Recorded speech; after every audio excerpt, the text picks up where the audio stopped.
Olá, seja bem-vindo ao meu canal. Eu sou o professor Jorge Gama e esse vídeo foi feito em parceria com o curso Estelar, que é um curso online que está na fase de gravação de videoaulas de matemática, física e redação para complementar o estudo de quem está se preparando para o vestibular da UEMA, principalmente para os que vão concorrer a uma vaga no CFO. E no Instagram foi lançado um desafio para vocês, que era para calcular o raio de uma circunferência conhecendo o valor dos segmentos formados sobre duas cordas. Vamos para o desenho. O problema mostra uma circunferência e ele dá o valor dos segmentos formados em cima de duas cordas que são perpendiculares.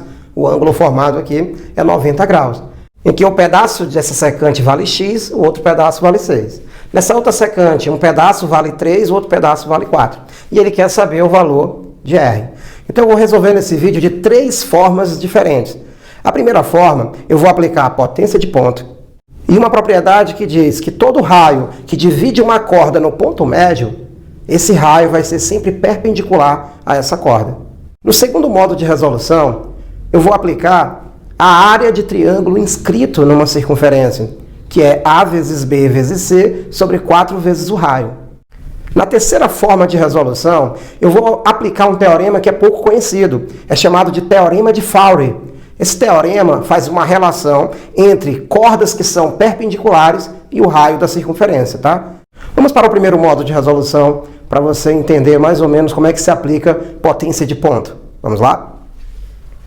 Sempre que eu tiver um ponto interno a uma circunferência, claro, né? Potência de ponto não é só para ponto interno, serve também para ponto externo. Só que eu vou pegar só esse caso de ponto interno, que sempre que eu tiver duas cordas se encontrando num ponto P, vamos chamar esse ponto de ponto P. Os segmentos formados sobre essa secante são inversamente proporcionais. Como assim, professor? Se você começar deixando esse ponto fixo, começar a girar essa corda, mantendo todo o tempo uma reta secante, você vai perceber que um pedaço cresce e o outro pedaço diminui. De forma que, se um triplica, o outro é dividido por 3.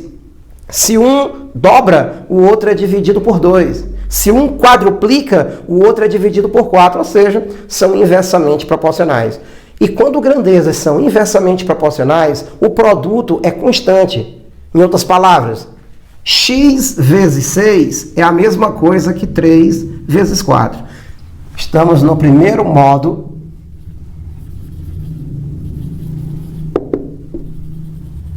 de resolução.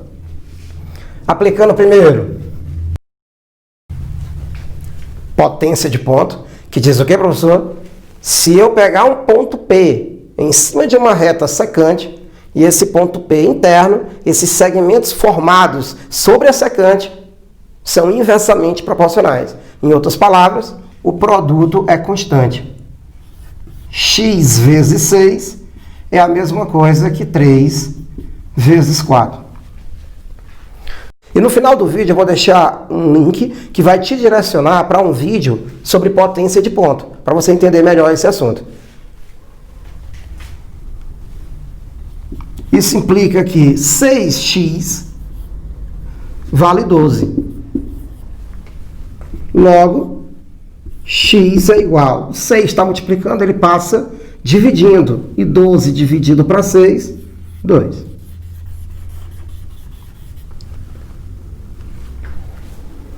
Continuando o primeiro modo. Porque ele não quer o valor de x. Ele quer o valor do raio. Mas o x vai ajudar. Como? Fiz uma nova circunferência para você observar que a corda de cima, que é a corda que está na horizontal, vale 8. E usando aquela propriedade que um raio, quando divide uma corda em duas partes iguais, esse raio é sempre perpendicular a essa corda. Vamos aplicar?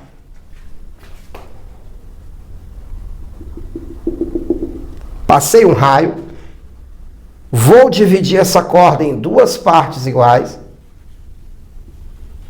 E o que diz a propriedade, professor?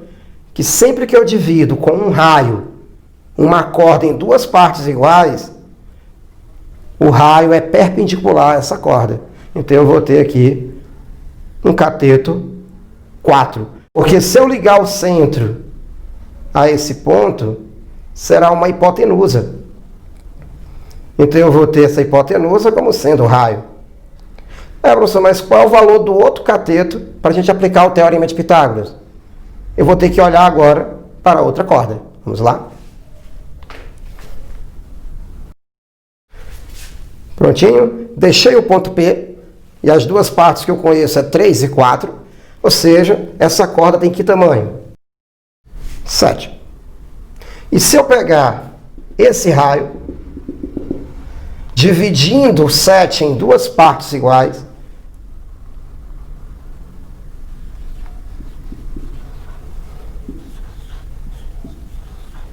vou usar novamente a propriedade que diz que se eu dividir uma corda em duas partes iguais com um certo raio, o raio será perpendicular a essa corda. Se eu voltar agora com uma corda anterior, só que com uma outra cor para ficar mais destacado,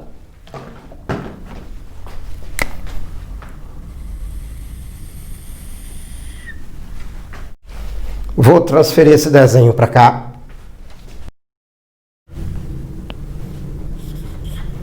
Um cateto vale 4, a hipotenusa vale R, e esse outro cateto eu vou encontrar agora. Observa que esse pedaço todo vale 3,5. Vou destacar.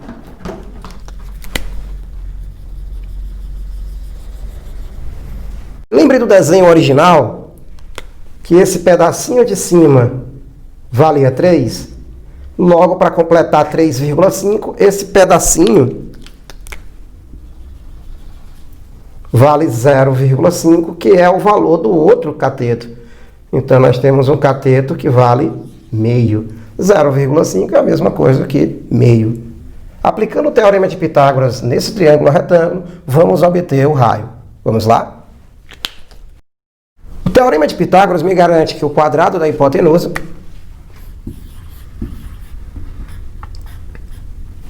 é a soma dos quadrados dos catetos.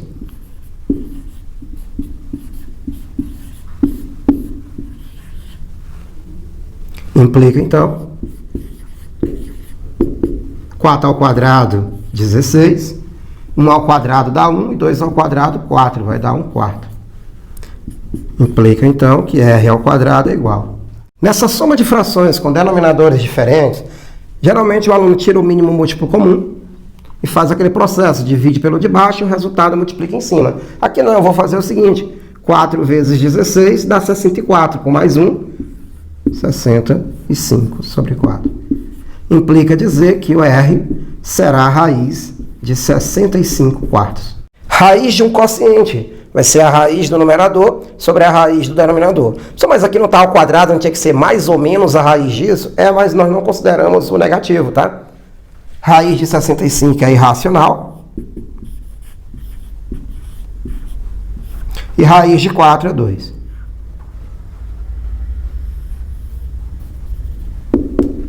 Encontramos o raio pelo primeiro modo, tá? Nesse segundo modo de resolução, nós vamos aplicar a área de um triângulo inscrito, tá?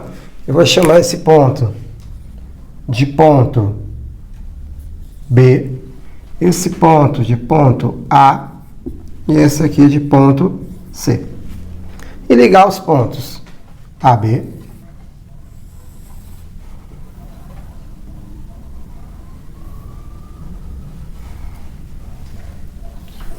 e AC.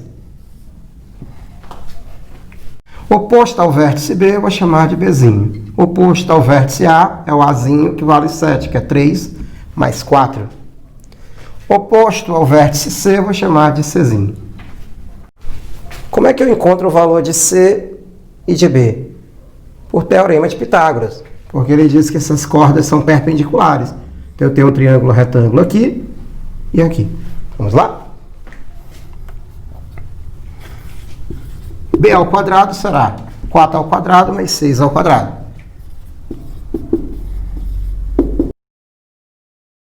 Implica dizer que B ao quadrado vai ser 4 ao quadrado, 16, 6 ao quadrado, 36. Então, implica que B será a raiz 16 mais 36 dá 52. Fatorando 52, você vai ter que B é raiz de 4 vezes 13, tá? 4 vezes 13 é 52. Raiz de 4 é 2. E o raiz de 13 é irracional. Raiz de um produto. Eu posso tirar a raiz deles separados, tá? Vou calcular agora o valor de C. C é uma hipotenusa, então o quadrado de C vai ser 3 ao quadrado mais 6 ao quadrado, que é a soma dos quadrados dos catetos. Implica que C será a raiz de 3 ao quadrado, 9, 6 ao quadrado, 36. Implica que C será a raiz de 9 mais 36 dá 45. 45, se você fatorar, você vai encontrar 9 vezes 5. E raiz de 9 vale 3. Raiz de 5 é irracional. Já encontrei B e C. Falta encontrar a área, que é base vezes altura sobre 2. Mas quem é a base, professor? 7. Não confunda essa base que eu estou chamando com esse Bzinho, tá? Essa base aqui do triângulo. Só qualquer lado do triângulo pode ser base? Pode. E nós temos aqui a altura relativa a essa base.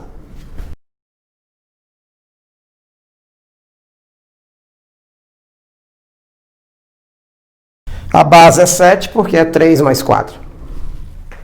A altura é 6 sobre 2. Dá 42 sobre 2, que dá 21. Já temos os 3 lados do triângulo e o valor da área desse triângulo. Posso aplicar, então, a área de um triângulo inscrito na circunferência. Eu vou apagar uma parte aqui do cálculo para a gente encerrar.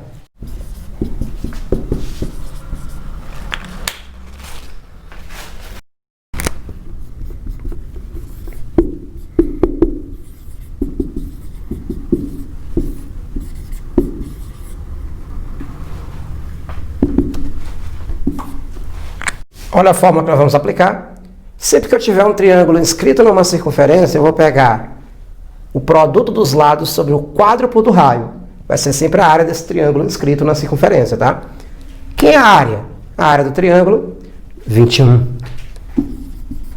Quem é A? A é aquele primeiro ladinho que a gente conhecia, que é 7. Quem é B? B vale 2 raiz de 13. Vezes C. Quem é C, professor? 3 raiz de 5. 4 vezes o raio.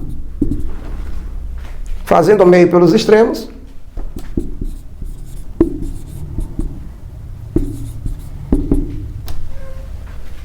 Quatro R vezes 21 igual 3 vezes 7, 21. Sobrou um 2. Raiz de 13 vezes raiz de 5 é só multiplicar 5 vezes 13, que é 65. Corto 21. R, então, será 2 vezes raiz de 65 sobre 4, porque o 4 está multiplicando, passa dividindo. Simplificando por 2 em cima, 2 embaixo.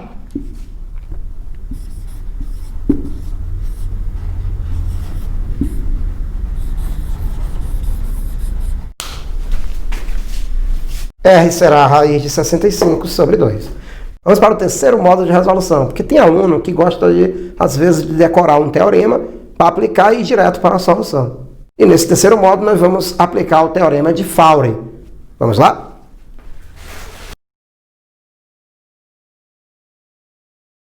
Agora, no terceiro modo, pelo teorema de Fowler. O que diz o teorema de Fowler, professor? É um teorema que relaciona o raio com os segmentos formados dessas cordas que se encontram no ponto P. Sempre que eu tiver duas cordas perpendiculares, eu vou ter uma relação métrica entre esses segmentos e o raio, chamado de teorema de Fowler, tá? Vamos ver esse teorema. Chamando 3 de Y, o 6 de Z e o 4 de W. Se eu pegar a soma dos quadrados desses segmentos formada em cordas perpendiculares, nós vamos dividir essa soma por 4 e vamos encontrar o quadrado do raio. Esse é o teorema de Fowler. Mas eu não tenho o valor de x, professor, mas eu posso aplicar a potência de ponto. Vamos lá? X vezes 6, 3 vezes 4,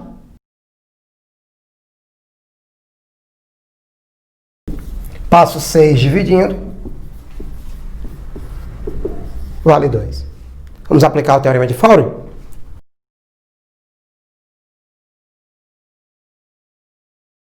X ao quadrado é 2 ao quadrado, 3 ao quadrado, Z 6 ao quadrado, W é 4 ao quadrado, tudo sobre 4. R ao quadrado será 2 ao quadrado é 4, 3 ao quadrado é 9, 36, 4 ao quadrado, 16. 4. 4 mais 36, 40. E 9 mais 16, 25. 40 mais 25, 65.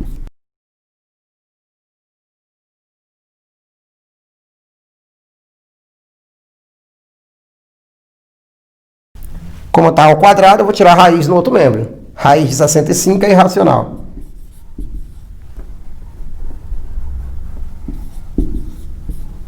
E raiz de 4 é 2. Finalizando, o raio realmente é raiz de 65 sobre 2. E até o próximo vídeo. Obrigado.